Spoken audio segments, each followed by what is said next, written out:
Y ya estamos en comunicación con nuestro columnista económico Alejandro Otero. Hola Alejandro, ¿cómo andás? Te saludan Gaby Corral y Fede Kline. ¿Qué tal Gaby? ¿Qué tal Fede? ¿Cómo andan? ¿Congelados están o no están congelados? No era a partir del lunes. Yo igual tengo frío, tengo puesto un poncho porque soy un poquito atérmica, pero no sé si el precio está congelado, podríamos decir. Y si está dentro de los 64 productos, sí, y si no, no, pero seguramente el poncho, como no forma parte de la cadena y de la canasta alimentaria, no se encuentre congelado. Lo que seguramente esté congelado sean tus ingresos, igual que los míos y los de la mayoría, que permanecen fríos y congelados, y eso es un poco una de las cuestiones que dice el gobierno que quiere resolver con medidas como las que se vienen anunciando desde ayer y difundiendo por todos los medios. Sí, justamente un paquete de medidas que son las que criticaban, ¿no? Yo me acuerdo que ellos las criticaban en su momento. Y eso es muy importante, Gaby, recordarlo. Lo decíamos, creo, cuando se empezó a hablar de estas medidas en la columna del jueves pasado. La mayor parte de los funcionarios de este gobierno fueron feroces críticos de este tipo de medidas cuando las implementaba el gobierno anterior, y ahora se ven obligados a recurrir a ellas. Esto a mí me parece muy importante subrayarlo, en primer lugar porque eso da derecho a sospechar sobre la eficacia de las medidas, porque una cosa es hablar sobre la bondad del diseño técnico de la medida, es decir, si la medida sirve o no para contener los precios, aliviar, como dice el presidente, el efecto de la inflación sobre las mayorías. Una cosa es hablar de eso y otra cosa es hablar de la eficacia operativa.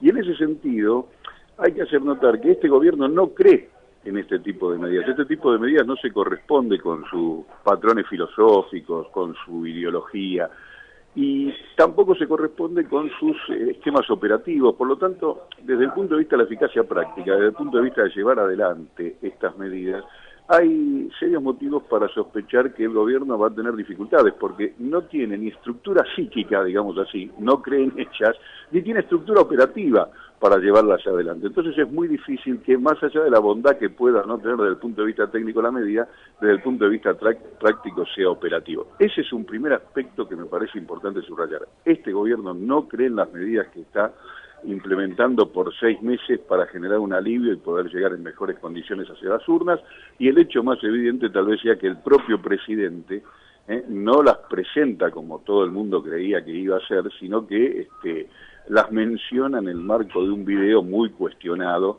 en la casa de un vecino. El otro aspecto que me parece muy importante y tal vez el más relevante a señalar, y que por ahí conviene detenerse ahí porque se comenta menos en los medios, es que este gobierno, que no cree en estas medidas, se ve obligado a recurrir a ellas. De alguna manera, lo que está poniendo en evidencia es el fracaso de su teoría para explicar el origen de la inflación. ¿Qué quiero decir con esto? Cuando el gobierno denostaba ferozmente este tipo de medidas, era como si le dijera al gobierno anterior: señores, no es por ahí. ¿Se acuerdan? El presidente decía: en mi gobierno la inflación no va a ser tema, es muy fácil de resolver, la inflación es la medida de la incapacidad de un gobierno para gobernar, y cosas por el estilo, porque él tenía otra teoría para explicar el origen de la inflación y cómo combatirla. ¿Y cuál era la teoría que tenía el gobierno anterior? ¿Cuál era la teoría que tiene este gobierno respecto a la inflación y con la cual denostaba al gobierno anterior? Bueno, para este gobierno la inflación tenía 3 causales, básicamente. Por un lado había un exceso de consumo, eso que después dijeron, les hicieron creer que podían tener celulares, vacaciones, comprarse un autito, comer todos los días. Exceso de consumo. Segundo, había emisión. Y tercero, estaban restringidas las importaciones. Entonces este gobierno vino y ¿qué era eso de tener pymes? ¿Qué era eso de 4 comidas? Sí. Exactamente, ese tipo de cosas. Entonces la teoría de ellos era: había exceso de consumo, había emisión monetaria y había restricción a las importaciones. Vino el gobierno y ¿qué hizo? Destruyó el consumo, lo cual significa que destruyó la calidad de vida de la gente, mejoró la calidad de vida de las mayorías, destruyó el empleo, destruyó los puestos de trabajo, destruyó las ventas, la actividad económica. Punto uno. Dos, abrió brutalmente las importaciones con el efecto devastador que todos conocemos y emitió cero emisión a costa de una altísima tasa de interés y el endeudamiento que todos conocemos. ¿Y qué pasó? El gobierno implementó su teoría y ¿qué pasó? La inflación no dejó de crecer y hoy es el doble de la que había con el gobierno anterior. Entonces, este recurrir a medidas que no le son propias y que cuestionaba del gobierno anterior, a mí me importa mucho señalar, para recordarlo para el futuro, porque los argentinos ya lo sabíamos y cada tanto lo olvidamos cuando se repiten estos sonsonetes, estas tonterías de algunos pretendidos economistas que explican la inflación es sencillo, se trata de no emitir, se trata de ajustar, ir a la austeridad, reducir el consumo, el gasto público y se trata de abrir la importación.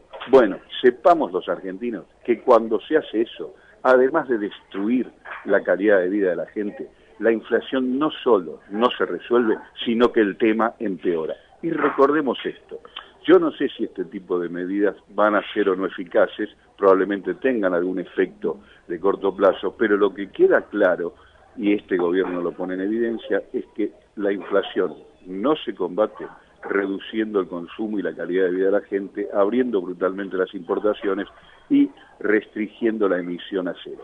De esa manera, lo prueba, insisto, este gobierno, lo que se hace no solo no es resolver el problema, sino empeorarlo. De ahí que tengan que recurrir a medidas en las que ellos no creen y ferozmente cuestionaban cuando las implementaba el gobierno anterior. Sí, es un poco esa imagen que quizás es tan vívida de una manguera cuando está pinchada que tiene una pérdida, que uno aprieta de un lado y se rompe de otro. Bueno, un poco la economía manejada por este gobierno, ¿no? Tiene justamente eso, lo quieren tapar acá y sale el efecto por otro lado.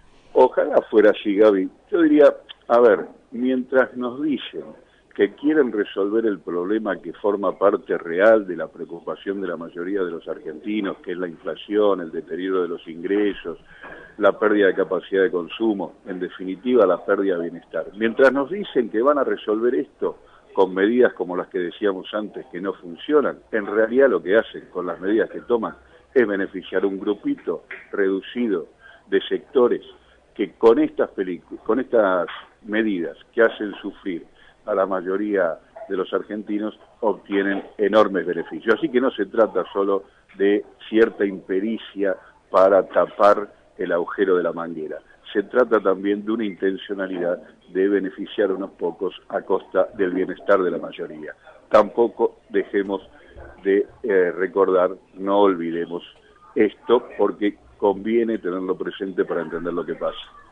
Exactamente. Y bueno, lamentablemente, porque uno quería que este paquete de medidas nos dé un poco de respiros, nos dé un poco de estabilidad, pero el problema, más allá de que, a ver, yo estoy a favor del congelamiento de los precios, no estoy a favor del modo en el que lo han llevado adelante, que es otra cosa, pero el problema es que la gente no le alcanza para comer ahora, o sea, no alcanza con congelar los precios, ahora aumentarle los salarios. Exacto, a ver, vuelvo. Puede ser que estas medidas, para los que las puedan aprovechar, signifique un alivio. El postergar los aumentos de tarifa, efectivamente, va a aliviar el gasto en los consumos básicos de energía y transporte durante los próximos meses. Los que accedan a los cortes relativamente más accesibles de asado, vacío y matambre, que se están congelando para los próximos meses, van a tener beneficios. Los que accedan a la leche de la Martona también. Pero sepamos que muchos de los precios de estos artículos que se están congelando, de estos 64 artículos, tuvieron aumentos anticipados en los últimos días. Desde que se empezó a hablar de la medida la semana pasada, cuando nosotros lo comentábamos en esta misma columna, hasta el anuncio de ayer por la mañana, bueno, pasaron cosas, como le gusta decir al presidente, y entre las cosas que pasaron es que algunos de los precios de los artículos que ahora se congelan tuvieron un incremento importante. Tal es así que muchos de los que se congelan a un precio superior del que estaban en el marco del esquema anterior, que es el de precio cuidado. Ahora, yo no dudo, insisto, que desde el punto de vista del diseño desde el punto de vista teórico, este tipo de medidas, a los que puedan aprovecharla, insisto, porque eso va a depender de que haya o no mercadería en las góndolas y del que llega primero, al que pueda aprovecharla, le va a significar un alivio. Ahora, vuelvo, desde el punto de vista práctico, para que esa medida que tiene, desde el punto de vista teórico, un beneficio, pueda ser efectiva, y bueno, va a haber que estar atento hasta qué punto el gobierno, que no tiene convicción a favor de esta medida, está dispuesto a hacer lo que hay que hacer para que esta medida funcione, porque escucharlo a Duhovne, al ministro de Economía, decir que lo que hicimos fue un pacto de caballeros, sí, es realmente poner en evidencia el descreimiento que tiene esta gente en ese tipo de medidas. Por supuesto que hay que hablar con los empresarios y llegar a un acuerdo, pero cada cual desde el lugar que le toca. Una vez que se llegó al acuerdo, uno tiene que cumplirlo y el otro lo tiene que hacer cumplir. Claro. No es que es un acuerdo de caballeros en el cual todos nos comprometemos a cumplirlo, no. Claro. Uno lo tiene que cumplir y el otro tiene que hacerlo cumplir, y para eso tiene los instrumentos que le da el Estado y la normativa para hacerle cumplir al otro. Ahora, para hacerle cumplir al otro lo que acordamos, hay que tener convicción, punto uno, y punto dos, hay que tener un dispositivo operativo, llámese inspectores, llámese controles, que lo hagan efectivo. Y este gobierno desmanteló todos esos dispositivos operativos, con lo cual uno bien puede preguntarse de dónde va a sacar los recursos para en los próximos 6 meses lograr que esto suceda. Porque, a ver, tengamos un poquito de memoria, recordemos, ¿se acuerdan cuando al principio de este gobierno, allá por 2016, se hizo el acuerdo para contener el empleo y que no hubiera más despidos? Fue un acuerdo de caballeros. Sí. Desde entonces hasta ahora la tasa de desempleo no dejó de crecer. Claro. O sea que el acuerdo de caballeros está muy bien, pero insisto, una vez que está el acuerdo, uno lo tiene que cumplir y el otro hacerlo cumplir. Anunciar eso, si no, no se cumple y es gratis no cumplirlo. Claro, anunciar eso como la gran medida salvatoria es casi una falta de respeto y una tomada de pelo para la gente. Exactamente, y abusar de nuestra memoria. Por eso me gustaba en esta columna de hoy hacer un poquito de memoria por un lado y por otro poner en evidencia para recordar hacia el futuro esto que decíamos de que este gobierno que no cree en las medidas que hoy está implementado tenga que recurrir a ellas. Lo que en primer lugar pone en evidencia es que su teoría fue un fracaso. ¿Su teoría cuál era? La inflación era producto de un consumo excesivo, de ahí que nos hicieron creer que podíamos lo que no podíamos, como tener un celular o ir de vacaciones, y entonces dinamitó el consumo y destruyó la calidad de vida de la gente.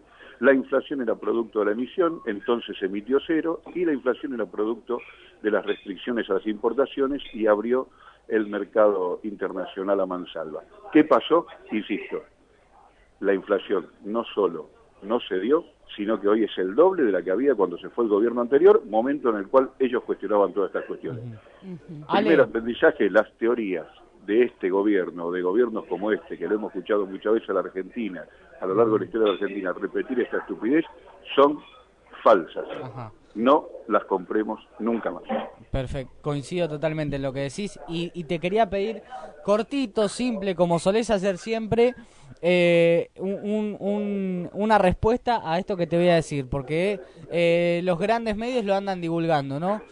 ¿Es posible? Me río porque ya sé la respuesta, pero quiero que lo expliques vos como lo solés hacer. ¿Es posible que las probabilidades de ganar de un candidato de la oposición hagan estallar la economía, hagan subir el dólar, hagan crecer el riesgo país?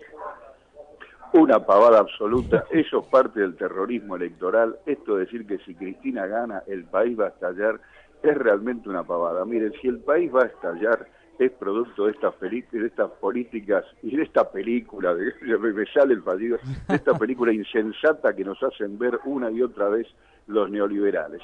El único motivo para que estalle este país, si es que estalle y esperemos que no suceda, es que el neoliberalismo una vez más nos lleva a la debacle, nos pone al borde del abismo y con un riesgo enorme de generar una crisis de proporciones como hemos tenido en otros momentos en la Argentina.